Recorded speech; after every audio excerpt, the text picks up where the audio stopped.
boa noite. Eu queria cumprimentar a todos os presentes, dizer da nossa alegria, da nossa honra de tê-los aqui na Escola Paulista da Magistratura e, em sequência ao curso que se iniciou antes de ontem, que é um painel de debate a respeito de sustentação oral, hoje nós vamos ter o prazer e a alegria de termos aqui dois grandes, atualmente advogado, ele advogado famoso, Dr. Malavasi, que nos vão brindar com um conhecimento ímpar, vão nos brindar com uma estrutura, com fundamentos que talvez poucas pessoas tiveram oportunidade de apreender. O doutor Carlos Beazotti foi advogado criminalista, presidente da CRIMESP, que é a Associação dos Advogados Criminalistas do Estado de São Paulo, e membro efetivo de diversas entidades, OAB, AASP, IASP, ADESG, UB, IBCCRIM, Sociedade Brasileira de Criminologia, Associação Americana de Juristas, dentre outras funções, outros exercícios no ramo do direito.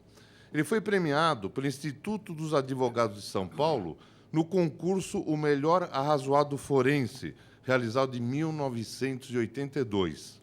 É autor de lições práticas de processo penal, O Crime da Pedra, Tributo aos Advogados Criminalistas e numerosos artigos jurídicos publicados em jornais e revistas.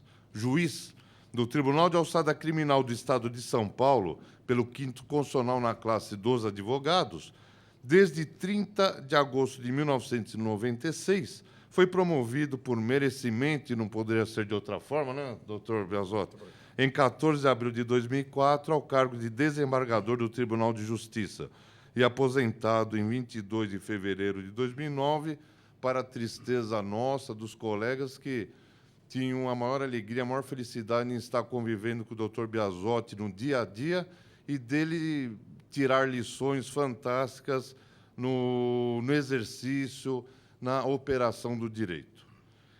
Após essa palestra, essa exposição, que eu tenho certeza absoluta que vai ser fantástica, nós vamos para um pequeno intervalo e, em seguida, nós vamos também ser brindados, nós vamos ser motivados na sequência desse curso, desse tema que nós pretendemos e estamos aqui a levar adiante no nosso conhecimento. O doutor Eugênio Carlos Baliano Malavasi, uma pessoa também de larga experiência, de longo conhecimento, muito prestigiado em todo o ramo do direito, na magistratura, muito conhecido no Ministério Público, no corpo de advogados, como é conhecido, é um advogado criminalista. Ele é mestre em Direito pela Universidade Metropolitana de Santos, defendendo a tese Garantia Constitucional da Ampla Defesa e a Dignidade da Pessoa Humana. Ele é membro efetivo da CRIMESP, que é a Associação dos Advogados Criminalistas do Estado de São Paulo, e membro efetivo da OAB, AASP e BCCRIM. Professor titular, licenciado da Universidade de Montserrat, em Santos, na cadeira de Processo Penal. Com a presença desses dois grandes mestres, dessas duas pessoas marcantes no nosso campo, na área criminal e em São Paulo, ressalta perante todo o país. Quem aqui consegue pontear no resto do país é também conhecido, exemplo dos dois palestrantes que aceitaram estar aqui. A Escola Paulista da Magistratura, repito, se sente muito honrado, muito feliz, e, em nome do Dr. Pedro Galhardi, eu, como vice-diretor, só tenho a agradecê-los poder dispor desse tempo em prol do ensino jurídico da operação do direito. Iniciando a palestra, o doutor Carlos Beazotti o fará, e, ao final da exposição do doutor Malavasi, em seguida terão oportunidade para fazer perguntas, tirar qualquer dúvida. A todo tempo, eu agradeço demais, nós vamos ter o apoio da chefe do nosso cerimonial e da nossa secretaria, que vão estar à disposição dos senhores e das pessoas que sintam alguma necessidade em ter alguma utilidade. Tá? Eu passo, então, a palavra ao Dr. Carlos Biasotti, agradecendo, e tenho certeza que vai ser muito feliz a sua exposição. Dr. Carlos, obrigado. Falarei em presença de ouvintes da mais alta esfera intelectual. Por isso, eu peço vênia para fazê-lo em pé, como convém ao advogado criminalista perante a Câmara em que sustente suas razões. É o microfone sem fio. Meus amigos, boa noite. É muito grande a honra de estar aqui, a convite do excelentíssimo senhor diretor da Escola Paulista da Magistratura, o eminente desembargador Pedro Gagliardi, ora representado pelo colega Dr. Armando Toledo, cujas palavras ouvimos edificados, e por ela já tem o nosso reconhecimento, para discorrer breve e singelamente a respeito da sustentação oral nos tribunais. Não é, de certo, a presunção do saber, se bem que depois de certa idade, pela experiência, e se não tiverem experiência e saber, os homens, que diabo terão, mas não foi, em verdade, a experiência, esse saber que me trouxe para discorrer perante numeroso e distinto auditório. E sim, a nobreza mesma da causa patrocinada pela Escola Paulista da Magistratura, cuja vice-presidência com brilho ocupa Vossa Excelência, doutor Armando Toledo. Preocupada com o aprimoramento das qualidades daqueles que devem servir à justiça, em especial aqueles que, no conceito feliz de Voltaire, abraçaram a mais bela de todas as carreiras, e aos quais a Constituição Federal de 1988 elevou à dignidade quase que inacessível de sujeitos indispensáveis à administração da justiça. São hoje, portanto, doutor Armando Toledo, egrégio, o vice-presidente, os advogados. E muitos deles vejo aqui, uns que o foram outrora, doutor Jomar Juarez de Amorim, hoje magistrado, doutor Gasparini, talentoso promotor de justiça, que nos honra com a presença, via doutora Sônia, a filha do doutor Mauro Nassif, doutor Eleonor, doutor Mauro Nassif, que é conhecido nos armoriais nobiliárquicos pelo imponente nome, isso segundo o doutor Pedro Gagliardi, doutor Mauro Otávio, o sereníssimo Mauro Otávio, Richthofen Nassif, pela atividade profissional. Pois bem, são hoje os advogados os que têm, porque destinatários diretos, a atenção e o desvelo da Escola Paulista, dessa escola, sempre empenhada, notadamente na atual gestão de que participa Vossa Excelência, em aprimorar as condições de justiça entre nós, no Estado de São Paulo. E parece bem que assim seja, eminente doutor Armando e nobres colegas, porque, segundo o alto pensamento de Rui, esse nume tutelar dos cultores do direito que somos todos nós, se alguma coisa divina existe entre os homens, é a justiça.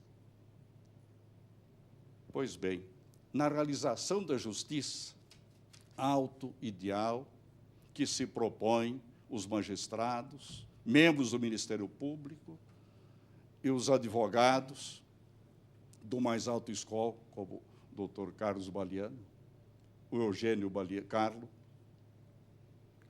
Esses advogados, esses cultores do direito, procuram realizar a justiça, que é a realização dela, senão a atribuição a cada um do que lhe cabe por direito.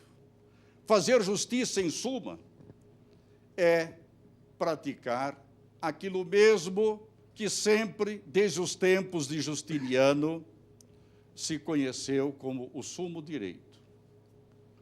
A justiça é a constante e perpétua disposição de dar a cada um aquilo que pertence. E era forçoso que interviesse aí o advogado. O advogado, porque a sustentação oral, e ninguém o ignora, tem sido, segundo a experiência, segundo a lição dos fatos da vida, o fundamento para as mais altas conquistas.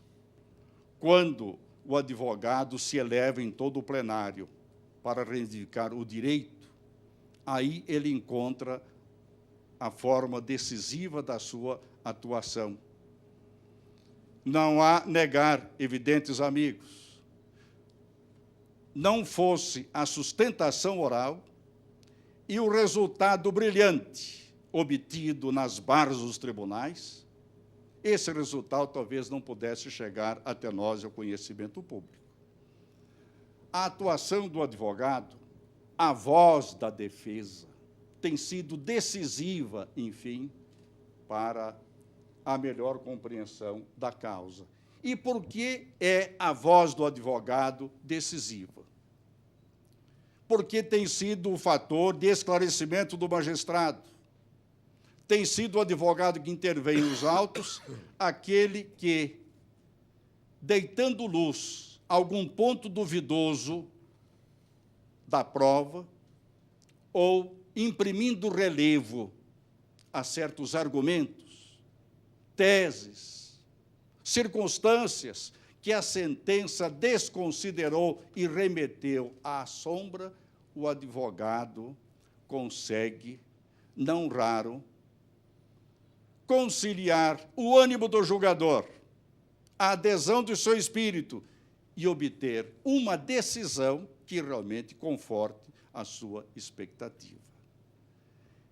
Quando o advogado, na sustentação oral, se alça para falar, e esse é um ponto de convergência de todos os estudiosos e cultores do direito, quando, na sala de audiência, como muitas vezes fez o doutor Eugênio Baliano, que tenho honra de ver à minha sinistra, ele se alça para falar, essa é a condição do advogado, quando ele se levanta para falar, ninguém o iguala. Este é o brasão de glória do advogado. Sustenta oralmente, mas que é sustentar oralmente? É confirmar as razões já reproduzidas no recurso, evidentemente, e, ao mesmo tempo, ao magistrado, aos juízes que ouvem o tribuno, persuadir que aceitem essas razões, aceitem essas teses. É, em suma, desempenhar o ofício de todo postulante, de todo requerente.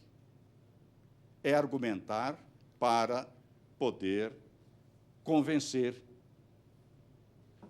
Mas alguém deste numeroso e bem qualificado auditório poderá retrucar.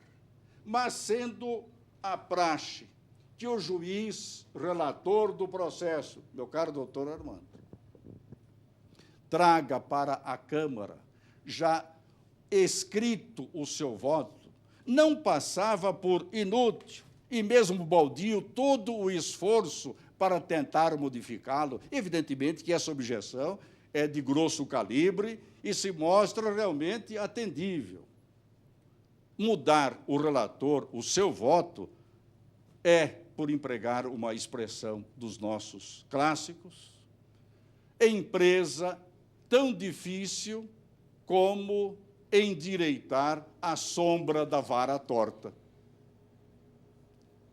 Endireitar a sombra da vara torta é, na real verdade, o mais a que pode chegar uma dificuldade.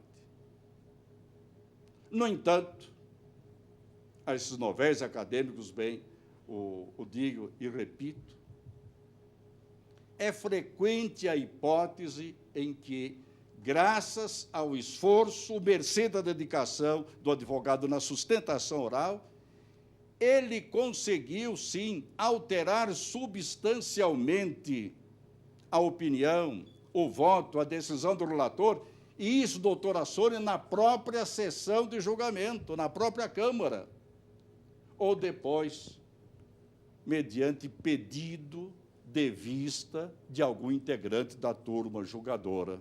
Portanto, não é para exagerar a dificuldade das questões, das disputas judiciais.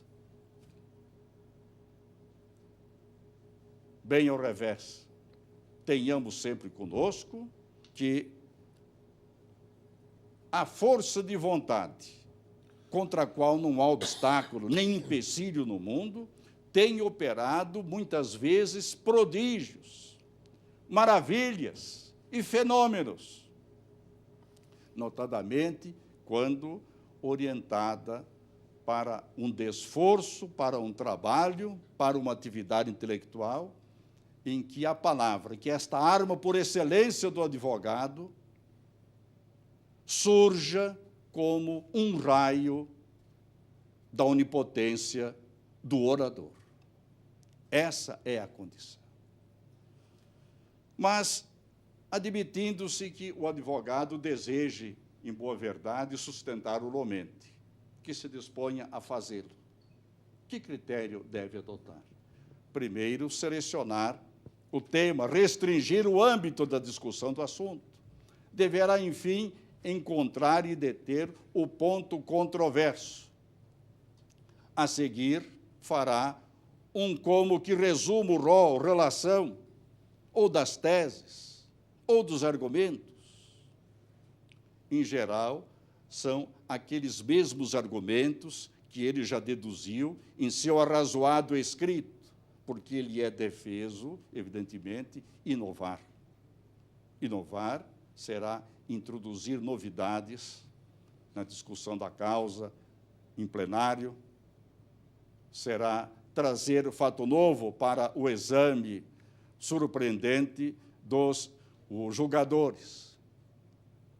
E defeso significa, todos sabemos, não que seja defendido ou permitido, ao revés, é palavra antônima, significa, evidentemente, proibido. É defeso fumar nesse recinto, por exemplo, é proibido, nesse e em outro recinto público. O único fumo que se admite aqui, que o doutor Armando Toledo consente, é o fumus boni juris, essa fumaça do bom direito, evidentemente, ou a justa causa, que a causa extremada é o fumus boni juris, evidentemente.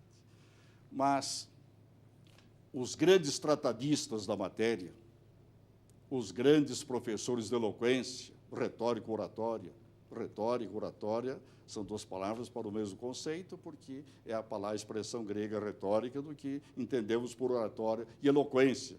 Esta é um pouco além. A eloquência, alada de que falava o Roy, na expressão perfeita da oratória.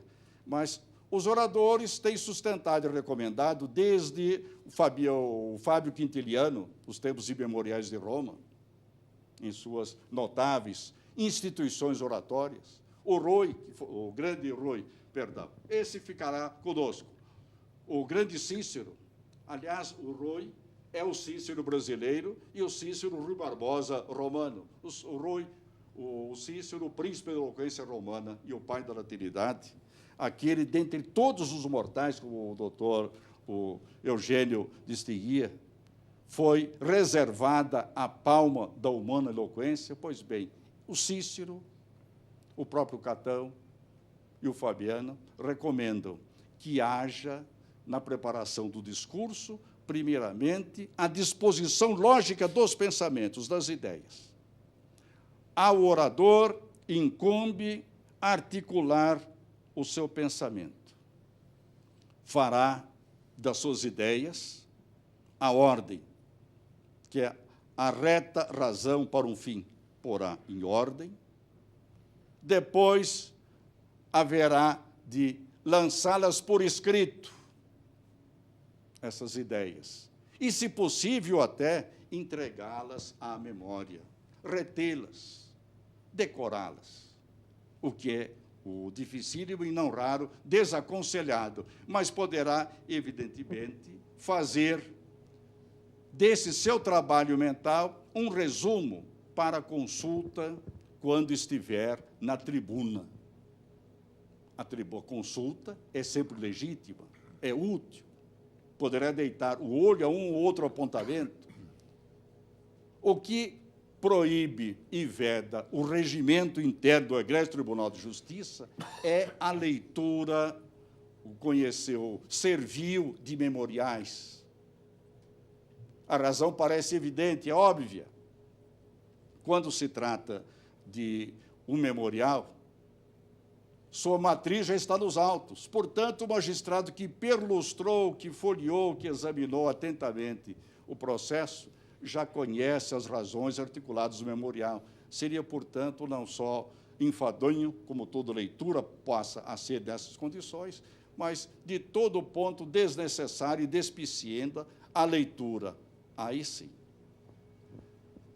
É claro que, em tema de preparação para o debate oral, discussão da causa perante os magistrados, presente o órgão Ministério Público, sempre virá a ponto, virá à consideração aquela parêmia, aquela máxima de Catão, a quem muito devemos os advogados juristas. Por quê?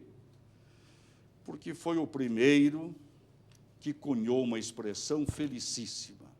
O orador, ou dizendo tudo, o advogado, é o vir bonus dicendi peritus, o homem de bem, perito na arte de dizer. Ele trouxe essa definição imortalizada pela pátina dos tempos.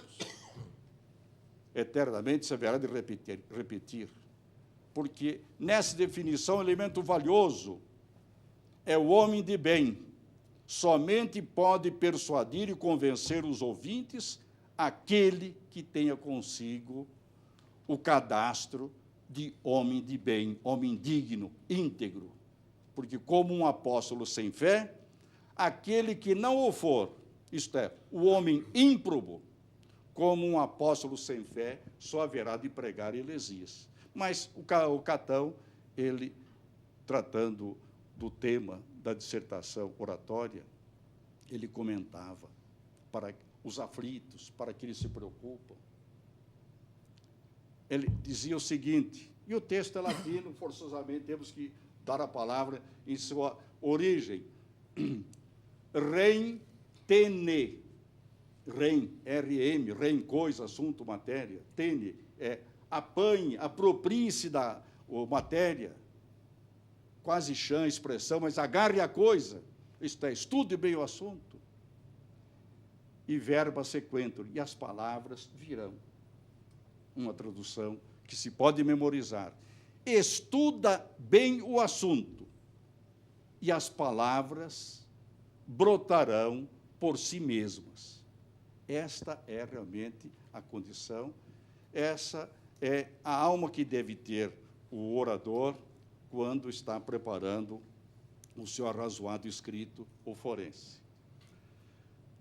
Aqui o doutor José Renato Nalini, ao que me constou, pela gentileza do doutor Armando de Toledo, já discorreu de pontos também referentes à sustentação oral. Outros colegas já o fizeram. Evidentemente que foram esses, e o colega permitirá que lhes deixe essa honra, essa glória, eles foram os astros dessas noites de gala aqui da nossa Escola Paulista da Magistratura.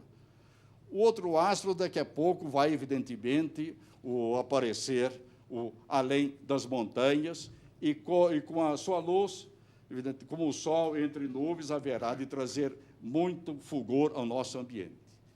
Mas, Quanto a mim, eu peço vênia só para tratar desta preparação, porque a preparação do discurso é matéria que deve preceder a articulação, a formulação oral.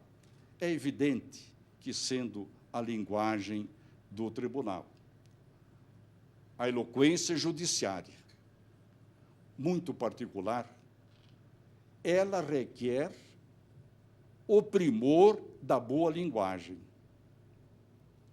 O tribuno forense, ele não poderá, portanto, deixar de adaptar-se às peculiaridades da norma culta e nem deverá deixar de exprimir-se na conformidade da língua padrão.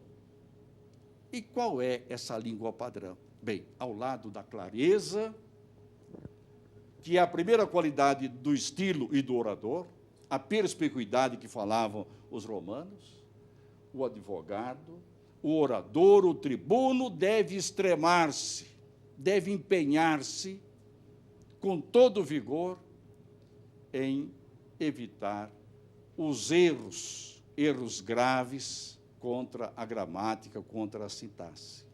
Não lhe é lícito ao advogado nem ao orador ofender o pudor desta veneranda senhora que se chama a gramática. Portanto, é mister, e isso corre como obrigação a todo o orador, que ele não perpetre os denominados, os assim chamados solecismos. São erros graves, para os quais, muitas vezes, o doutor Armando, com Vossa Excelência, estava a insinuar, porque as verdades às vezes só se insinuam na mistério que nós digamos todas, são erros graves, inexcusáveis e para os quais não existe, às vezes, sequer o perdão judicial. Esses erros são chamados solecismos. Há os solecismos de pronúncia, de prosódia, e há aqueles denominados solecismos também de sintaxe ou de construção de frase, que são os solecismos de prosódia, são as pronúncias defeituosas. Já não há entre nós quem diga, e Deus seja louvado, gratuito, porque todos sabemos que a prosódia correta é gratuito, intuito, fortuito, fluido. Ninguém dirá, por exemplo, interim, mas interim, neste comenos, neste meio tempo, nesse interim. A funcionária da Escola Polícia da Magistratura entrou no recinto e, com um sorriso de paz diante do mundo, digamos assim, ofereceu um café aos, aliás, serve até de sugestão, aos presentes, aos dignos colegas e alunos. E mais ainda, é rubrica, não é rúbrica. Apõe a sua rúbrica. Não, doutor, rubrica, por favor. A sua rubrica. Após a rubrica, assinou levemente. Ruim. É ruim, forma curiosa se diz. Inquérito. Desde a delegacia, sobretudo lá, temos o inquérito. Não, inquérito não. Inquérito, inquirir. Distinguir. Não é distinguir, distinguir.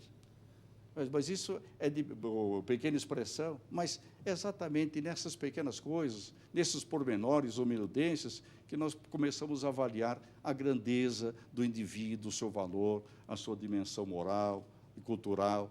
Há palavras ainda como, por exemplo, asterístico. Não, asterisco. A estrela que chama o rodapé para melhor explicação. Asterisco. Frustrar. Quantas vezes viu frustrar? Não. Frustrar, não. Frustrar. F-R-T-R, frustrar. Perturbar também, mesma coisa. Superstição.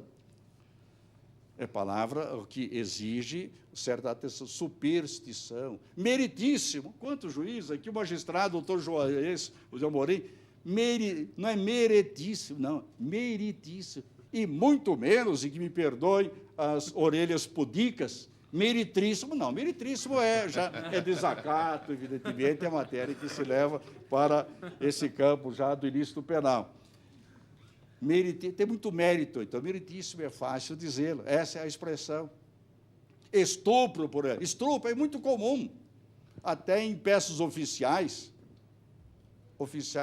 são aquelas que vêm da polícia e também de outros âmbitos aí, que preferimos ser todos presentes, correr em silêncio. Pois bem, então, estrupo não.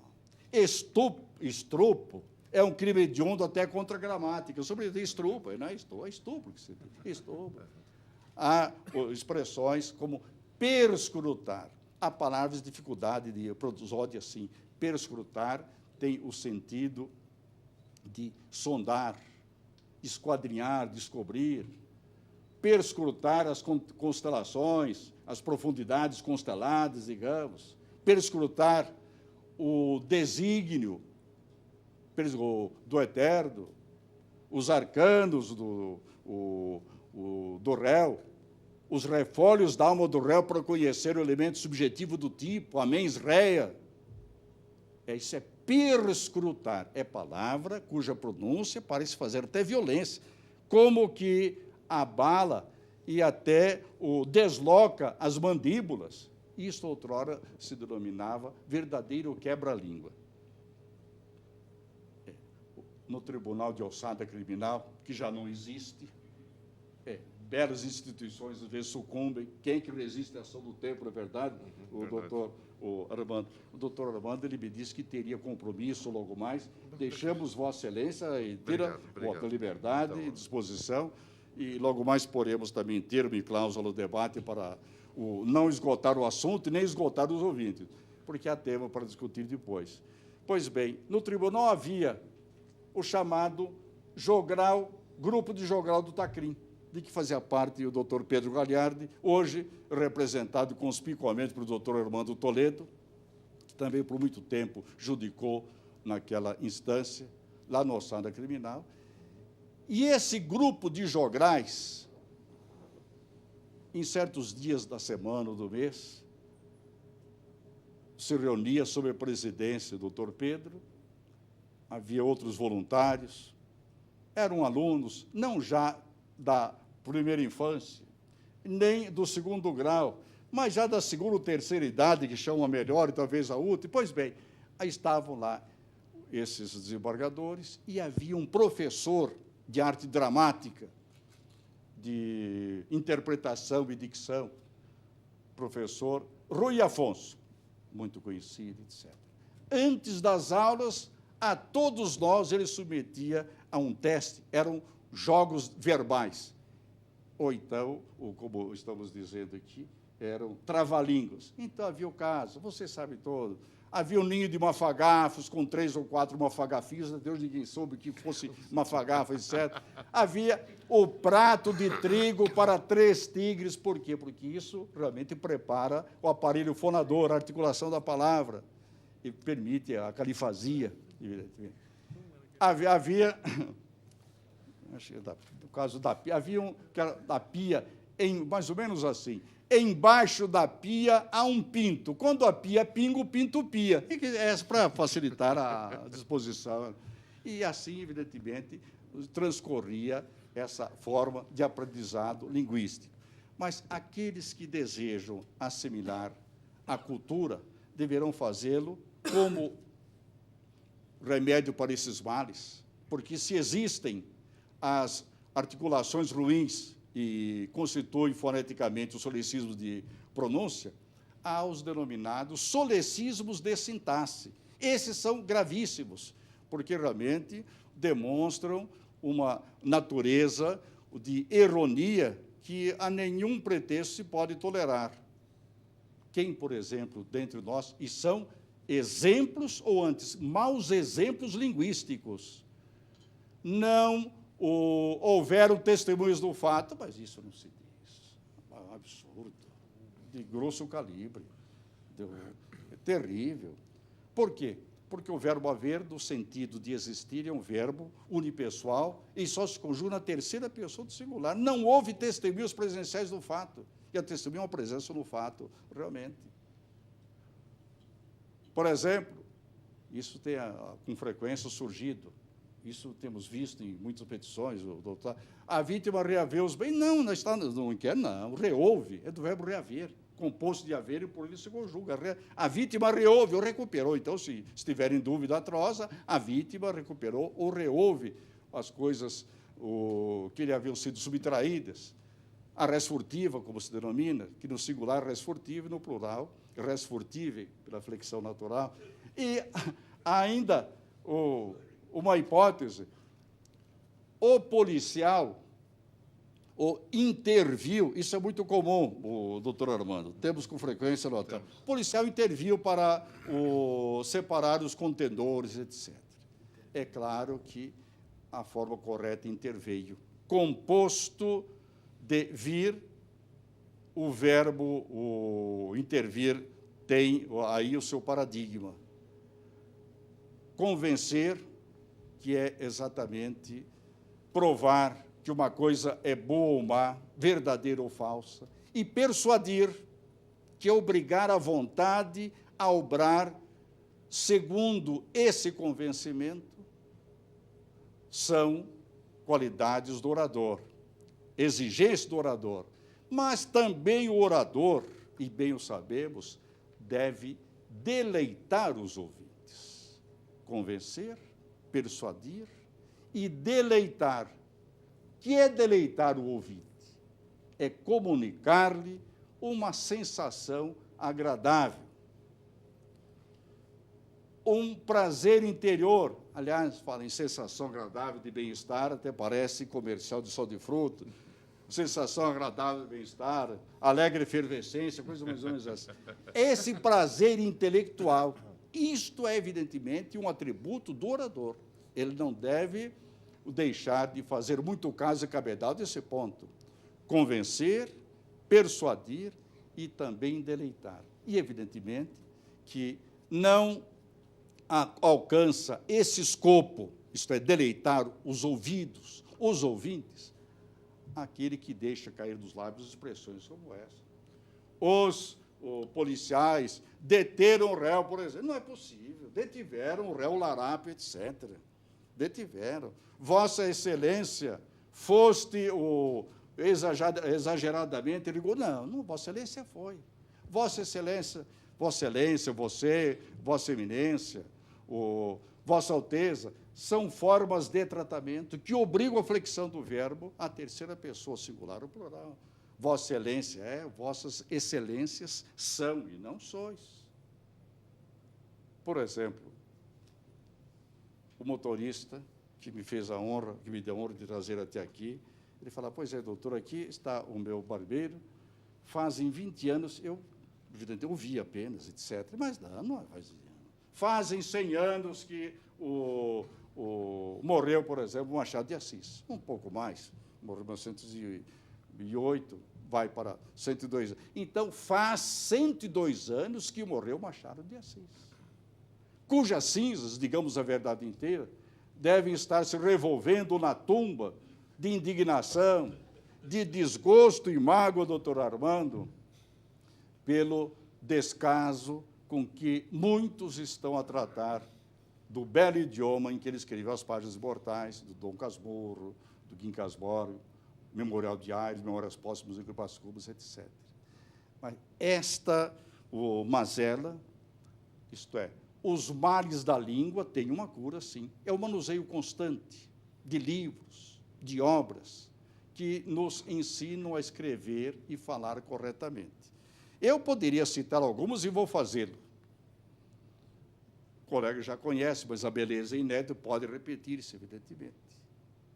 O notável Napoleão Mendes de Almeida, esse que, por 23 anos, como um paladino intrépido, indefesso ou incansável, sustentou entre nós o ensino da língua portuguesa. A sua obra, Gramática Metódica da Língua Portuguesa, é obra de raro primor e sempre pode estar ao nosso lado como forma de consulta. Dicionário de Questões Vernáculas. Há um professor, um colega nosso, doutor José Maria da Costa, veio ao público um livro belíssimo, editado até pela Millennium, uma editora conhecida, Millennium, chama-se Manual de redação profissional. O volume é um pouco alentado, mas tem as respostas para as dúvidas todas que normalmente nos acometem. E sempre é possível nos acometer realmente uma dúvida. Isso é coisa que sugere. O velho Napoleão dizia até, o velho Napoleão, esse, o outro também talvez dissesse, porque é um dito feliz, que ele dizia que só o ignorante não duvida, porque ele desconhece que ignora. Então, ele não duvida, só o ignorante. Ele desconhece que ignora, ele não duvida, não tem dúvida. Né? Então, dúvidas haverá.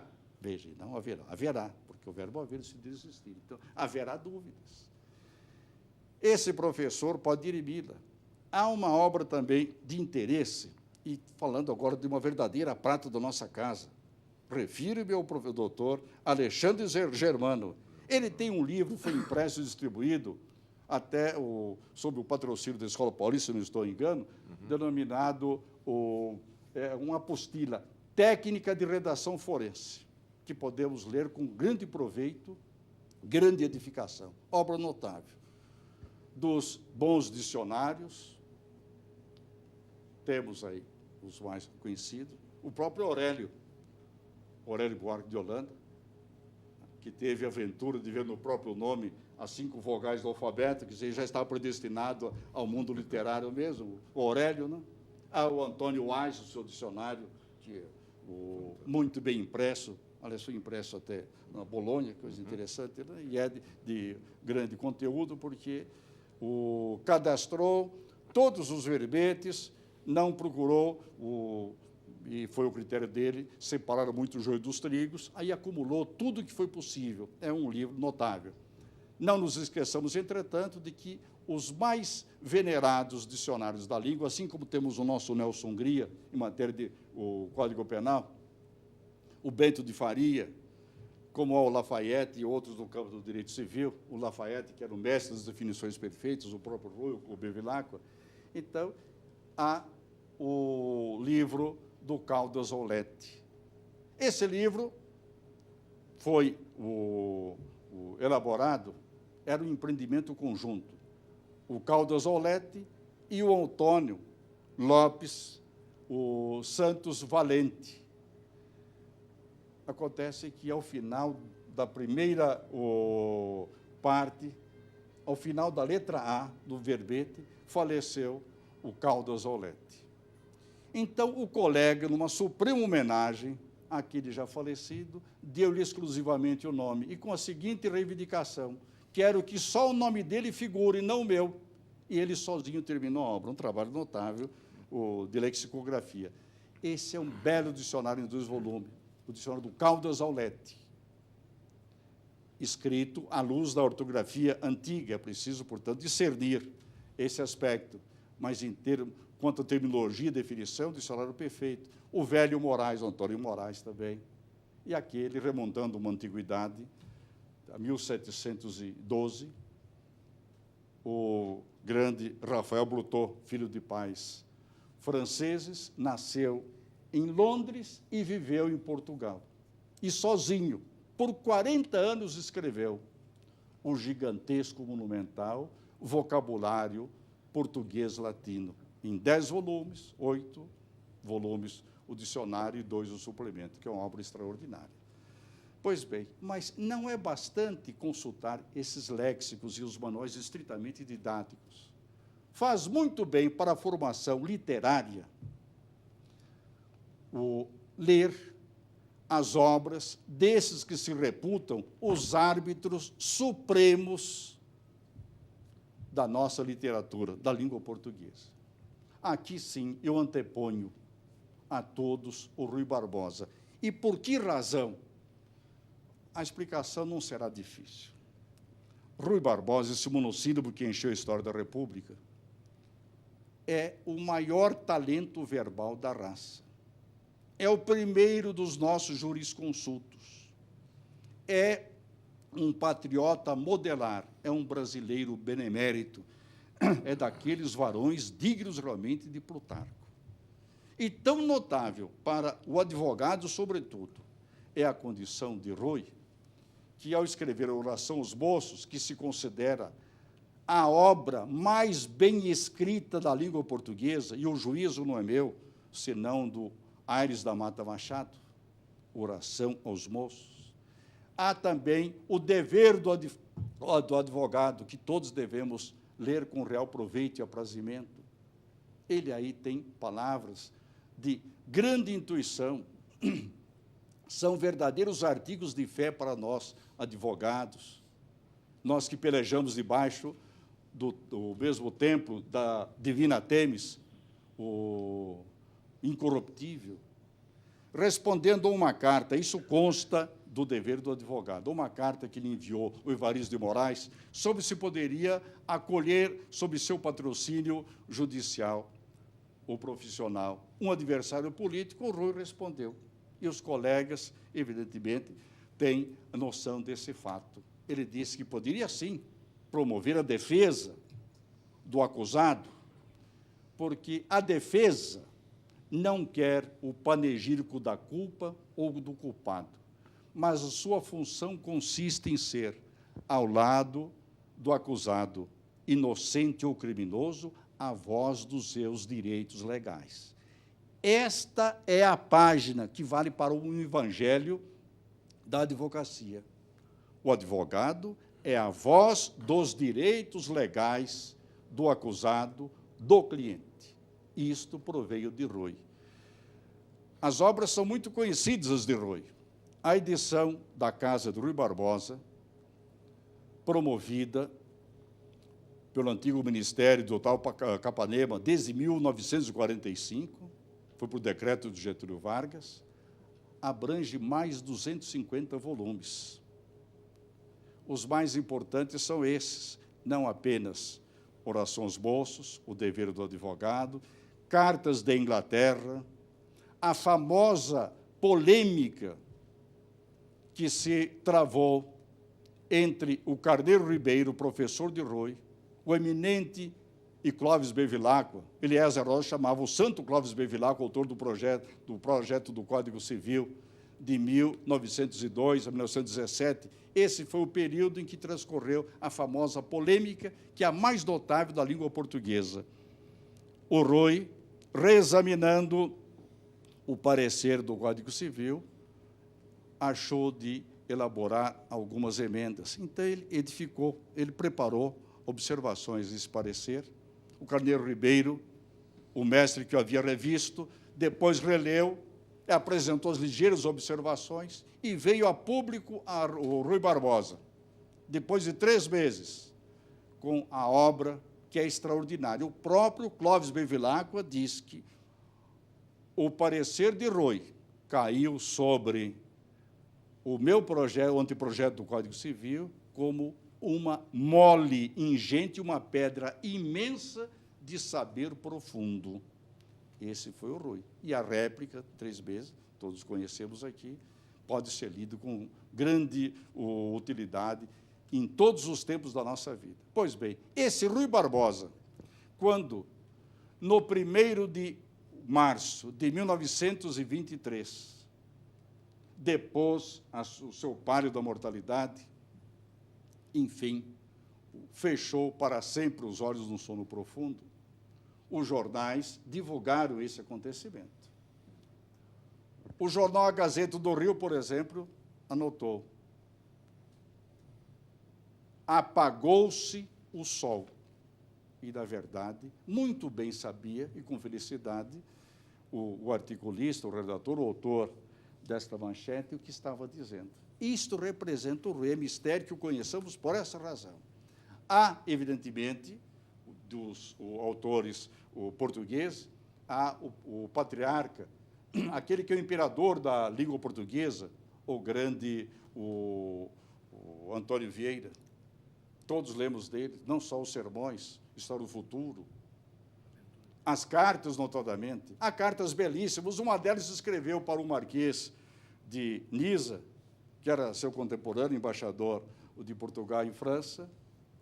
Ele que havia rompido com a comunidade, com o mundo, iria catequizar os índios aqui no Maranhão, e é pena que se fosse tão cedo quanto poderia ter feito até agora ainda.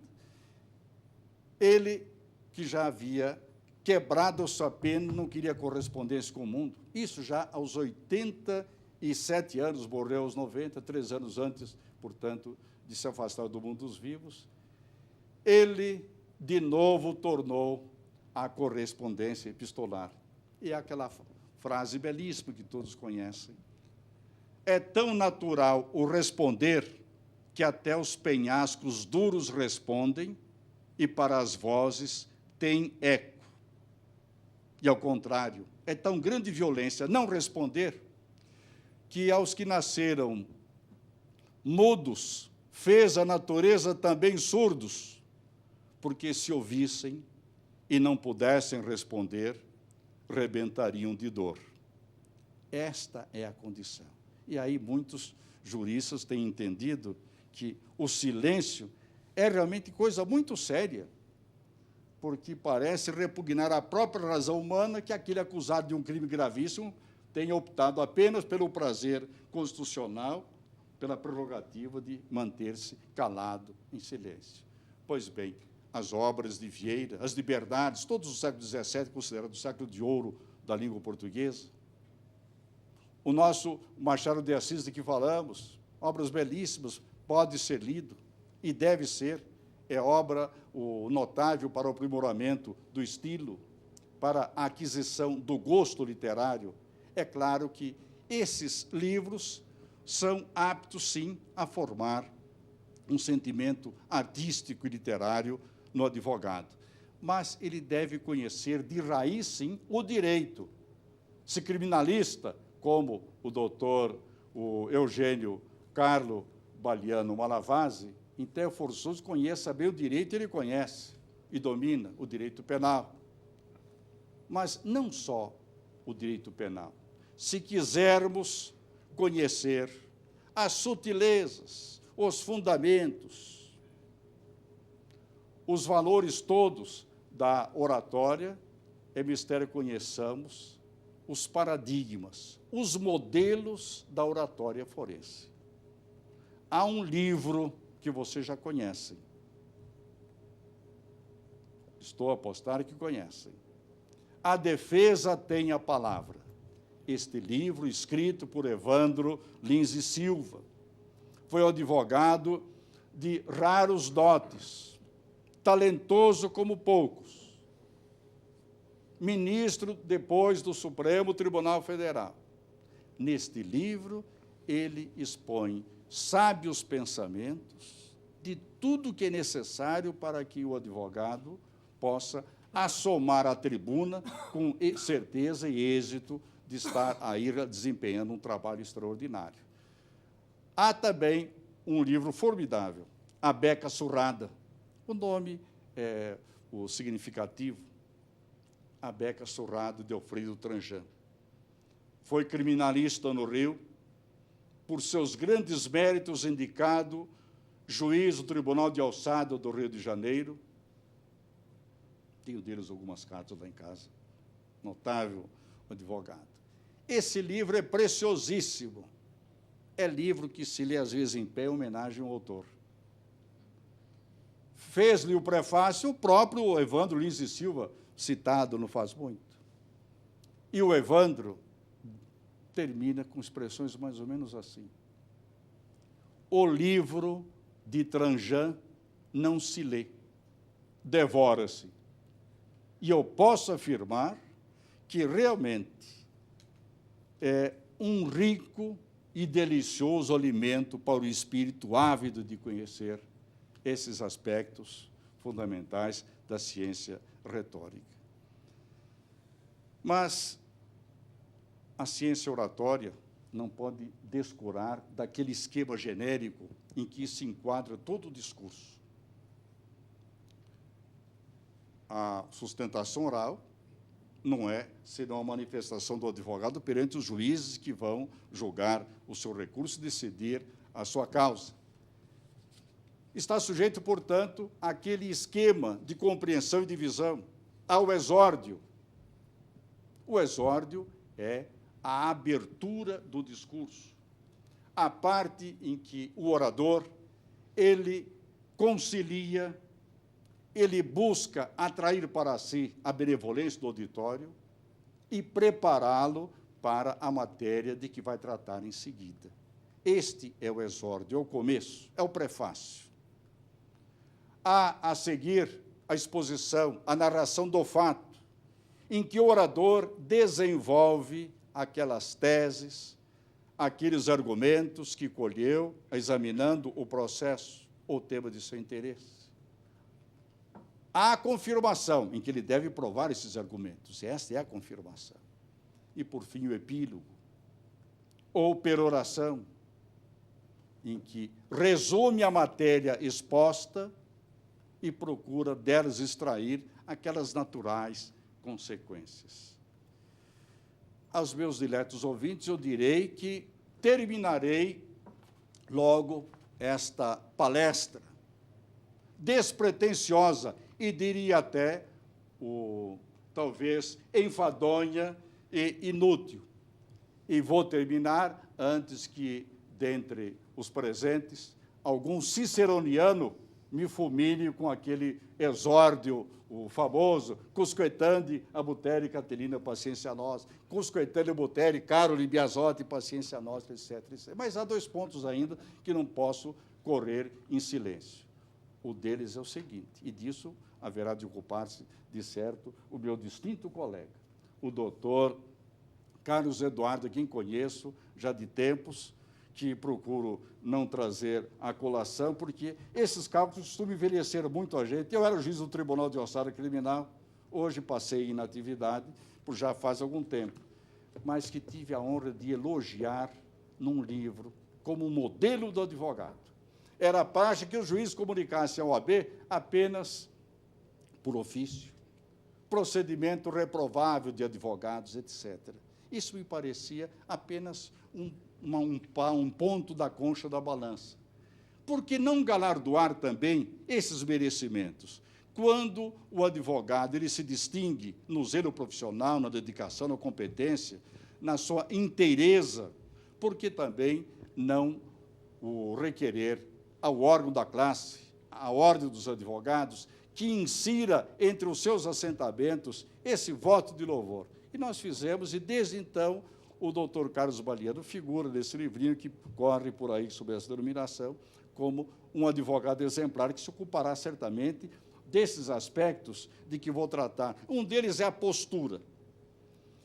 Como deve falar o advogado perante a Câmara de Julgadores, a Câmara de um tribunal, onde está o presidente, que pode ser até o relator, a turma julgadora, que é o revisor, o terceiro juiz, o vogal, outros mais. Como deve proceder? É preferível, sim, é recomendável que se mantenha sempre em pé. E a razão de dever o advogado permanecer em pé, ereto, onde estaria? Está no seguinte: o advogado, quando usa da palavra, ele está empregando o melhor instrumento que possui, a sua melhor arma, e como instrumento é de luta, e luta essa pelo direito.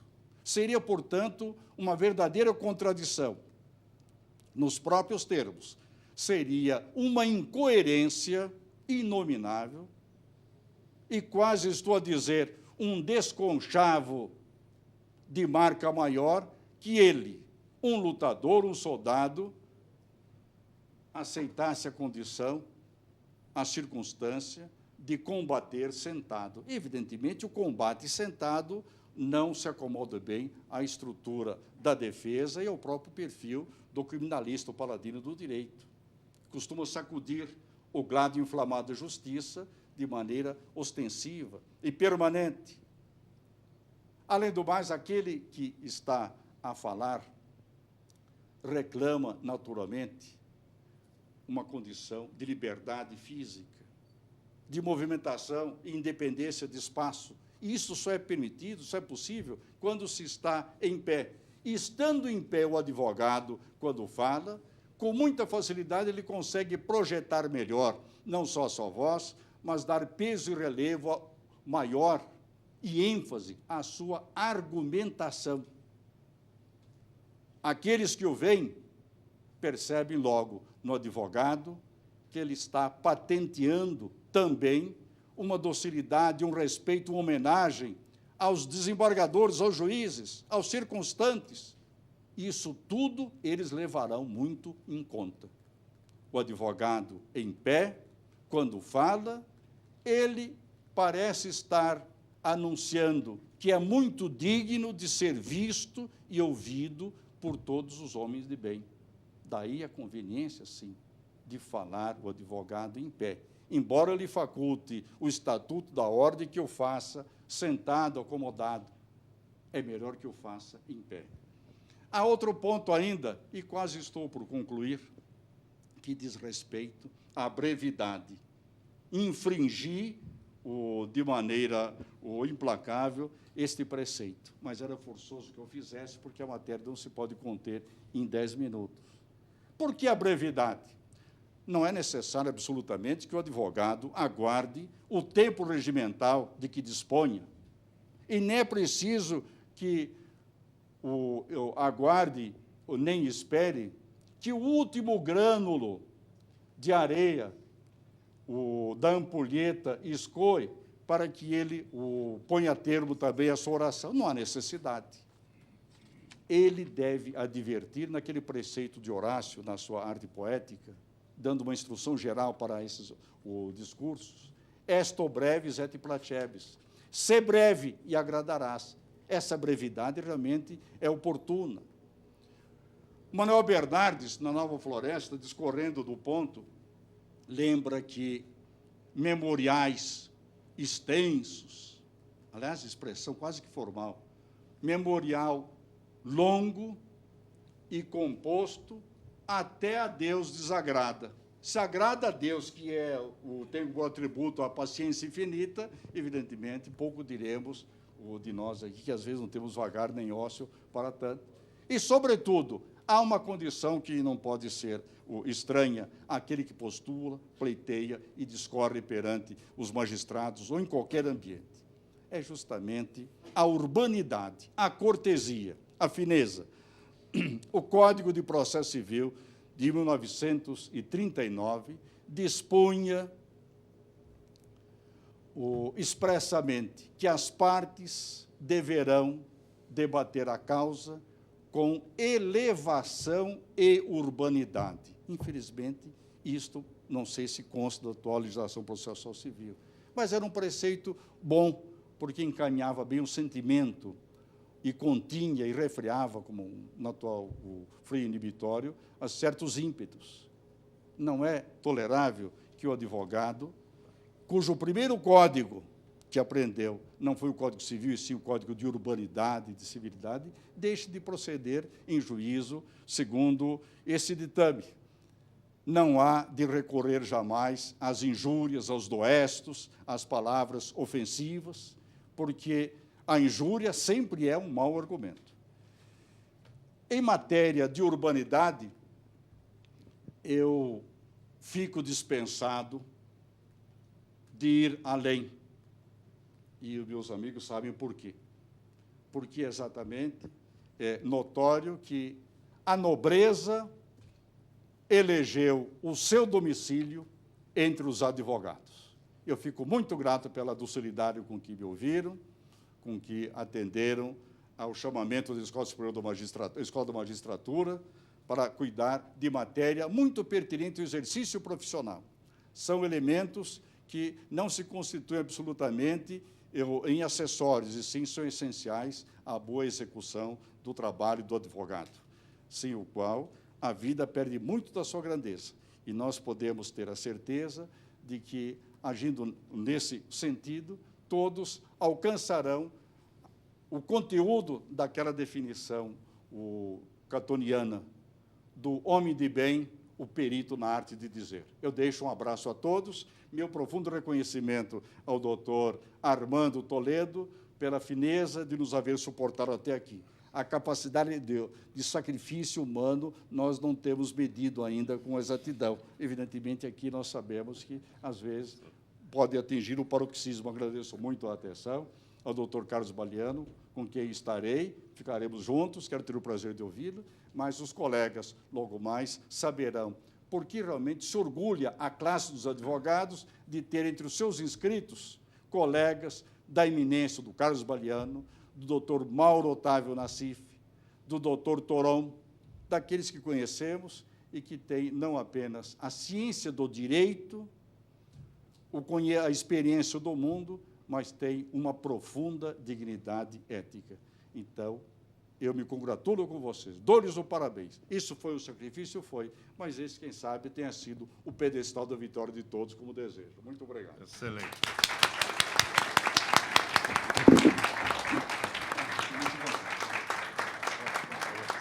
Obrigado, obrigado. Vamos a um coffee break e depois o doutor Malavasi.